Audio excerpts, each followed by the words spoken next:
ഖുർആൻ ഓതുമ്പോൾ അസാബിൻ്റെ ആയത്തുകൾ വരുമ്പോൾ അസാബിനെ തൊട്ട് കാവലിനെ തേടേണ്ടതും, റഹ്മത്തിൻ്റെ ആയത്തുകൾ വരുമ്പോൾ അള്ളാഹുവിനോട് റഹ്മത്ത് ചോദിക്കേണ്ടതും പ്രത്യേകമായ സുന്നത്താണ്. എന്താണോ ഖുർആൻ പരാമർശിക്കുന്നത് അത് നമുക്ക് പ്രതികൂലമായിട്ടുള്ള വിഷയമാണെങ്കിൽ അള്ളാഹുവിനോട് കാവലിനെ തേടുകയും, അനുകൂലമായിട്ടുള്ള സാഹചര്യമാണെങ്കിൽ അള്ളാഹുവിൻ്റെ റഹ്മത്തിനെ ചോദിക്കുകയും ചെയ്ത് അങ്ങനെ പ്രത്യേകമായി ദുആ ചെയ്യൽ പ്രത്യേകം സുന്നത്താണ്. അതുപോലെ തന്നെ ഖുർആൻ ഓതിക്കഴിഞ്ഞാൽ സദഖല്ലാഹുൽ അലിയുൽ അലീം എന്ന് ചൊല്ലൽ സുന്നത്താണ്. ഖുർആൻ്റെ തുടക്കത്തിൽ അഊദു ചൊല്ലൽ സുന്നത്താണ്. ഇതൊക്കെ എല്ലാവർക്കും അറിയാം. എന്നാൽ അവസാനത്തെ 22 സൂറത്ത്, അവസാനത്തെ 22 സൂറത്ത്, സൂറത്തുൽ ദുഹ മുതൽ അന്നാസ് വരെയുള്ള 22 സൂറത്തുകൾ, ഈ സൂറത്തുകൾ ഓരോ സൂറത്ത് കഴിഞ്ഞാലും ആ സൂറത്ത് കഴിഞ്ഞ ഉടനെ അടുത്ത സൂറത്ത് ആരംഭിക്കുന്നതിൻ്റെ മുമ്പ് അല്ലാഹു അക്ബർ എന്ന തക്ബീർ ചൊല്ലൽ പ്രത്യേകം സുന്നത്തുണ്ട്. മനസ്സിലായോ? അവസാനത്തെ 22 സൂറത്തിൽ നിന്ന് ഓരോ സൂറത്ത് കഴിഞ്ഞാലും അതിൻ്റെ അവസാനം സൂറത്ത് കഴിഞ്ഞതിന് ശേഷം അടുത്ത സൂറത്തിലെ അഊദു തുടങ്ങുന്നതിൻ്റെ മുമ്പ് തന്നെ തക്ബീർ ചൊല്ലൽ സുന്നത്തുണ്ട്. അതുപോലെ തന്നെ പല വിഷയത്തിലും പലതും ചൊല്ലൽ സുന്നത്തുണ്ട്. സൂറത്തുൽ മുൽക്കിൽ അവസാനമായി പറയുന്നൊരു ഭാഗമുണ്ടല്ലോ, ബിമാഇൻ മഈൻ. അവിടെ എത്തിയാൽ അല്ലാഹു റബ്ബുൽ ആലമീൻ എന്ന് ചൊല്ലൽ പ്രത്യേകം സുന്നത്താണ്. സുബ്ഹാനല്ലാഹ്, ഇതും നമ്മൾ ശ്രദ്ധിക്കണം. ഖുർആനിൽ ഓരോ നിയമങ്ങൾ വെക്കുന്നത് നമുക്ക് ഉപകാരപ്രദമാകാൻ വേണ്ടിയാണ്. പരിശുദ്ധ ഖുർആനിലെ യാസീനിൻ്റെ തുടക്കത്തിൽ വബിഹി നസ്തഈൻ എന്ന് ചൊല്ലൽ പ്രത്യേകം സുന്നത്താണ്. ഇതൊക്കെ നമുക്കറിയാവുന്ന വിഷയമാണെങ്കിലും പെട്ടെന്ന് അങ്ങ് ചെല്ലാറില്ല.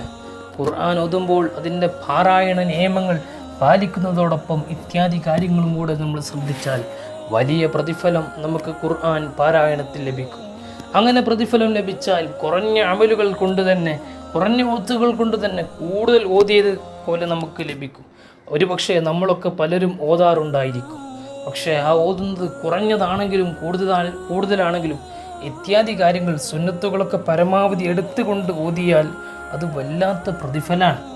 ആ പ്രതിഫലം തന്നെ നമുക്ക് വലിയ ഒരു ഭാഗ്യമുണ്ടാകും. വലിയ നന്മകളുടെ സ്ഥാനത്ത് അത് നിൽക്കുകയും ചെയ്യും. ഖുർആൻ ഓതിക്കഴിഞ്ഞാൽ പ്രത്യേകം ദുആ സുന്നത്താണ്. ആ ദുആക്ക് പ്രത്യേകം പ്രതിഫലാർഹവുമുണ്ട്.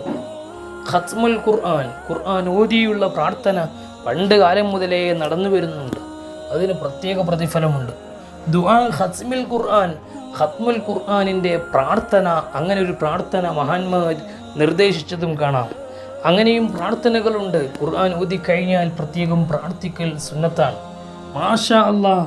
മാത്രമല്ല ഖത്മ ഓതിക്കഴിഞ്ഞാൽ ഉടനെ തന്നെ അടുത്ത ഖത്മ ആരംഭിക്കൽ സുന്നത്താണ്. അതിപ്പോൾ എങ്ങനെ? ഇപ്പോൾ 30 ജുസ് ഓതിക്കഴിഞ്ഞ് എന്നാൽ പിന്നെ അടുത്തൊരു ജുസ് തുടങ്ങി വെക്കാം. ഒരു ജുസ് പൂർണ്ണമായിട്ട് ഓതാൻ കഴിയില്ലേ? 4 ജുസ് ഓതാം.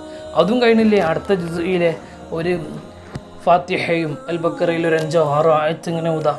ഇനി അതൊന്നും കഴിയുന്നില്ലേ, അടുത്ത ജുസ് തുടങ്ങിയെങ്കിലും വെക്കാം. ഒരു ഫാത്തിഹ ഓതിയിട്ട് തുടങ്ങി വെക്കാം. ചുരുക്കി എങ്ങനെയാണോ നമുക്ക് തുടങ്ങാൻ പറ്റുക അങ്ങനെ തുടങ്ങിയിട്ടേ വെക്കുക. അത് പ്രത്യേകം സുന്നത്താണ്.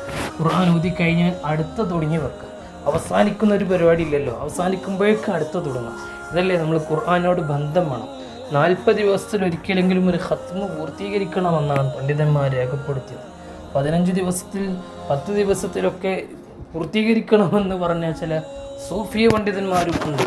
പക്ഷെ അതൊന്നും പലർക്കും കഴിയുകയില്ല. 40 ദിവസത്തിലൊരിക്കൽ, ഇനി അതും പോട്ടെ 6 മാസത്തിലൊരിക്കലെങ്കിലും ഖത്മ ഓതണമെന്ന് വളരെ കർശനമായി, എന്നാലും ചുരുങ്ങിയത് 6 മാസത്തിലൊരിക്കലെങ്കിലും ഓതിയില്ലെങ്കിൽ ഖുർആനിനോടുള്ള ഒരു ബന്ധവും ഉണ്ടാവില്ല, കടപ്പാട് തീരുകയില്ല എന്ന് പണ്ഡിതന്മാർ വളരെ കർശനമായി പറഞ്ഞിട്ടുണ്ട്. 6 മാസത്തിലൊരിക്കലെങ്കിലും, കൊല്ലത്തിലൊരിക്കൽ എന്തായാലും ഓതണം. അത് നമ്മൾ ഓതാറുമുണ്ട്. ഖുർആൻ ഓതിക്കഴിഞ്ഞാൽ ഏത് നന്മ ചെയ്തു കഴിഞ്ഞാലും ചെയ്യേണ്ട ഒരു പ്രാർത്ഥന ഉണ്ട്, റബ്ബന തഖബ്ബൽ മിന്ന, അല്ലെങ്കിൽ തഖബ്ബൽ മിന്ന. അങ്ങനെ ഒരു പ്രാർത്ഥനയും ഖുർആൻ ഓതിക്കഴിഞ്ഞാൽ പ്രത്യേകം ദുആ ചെയ്യൽ സുന്നത്താണ്.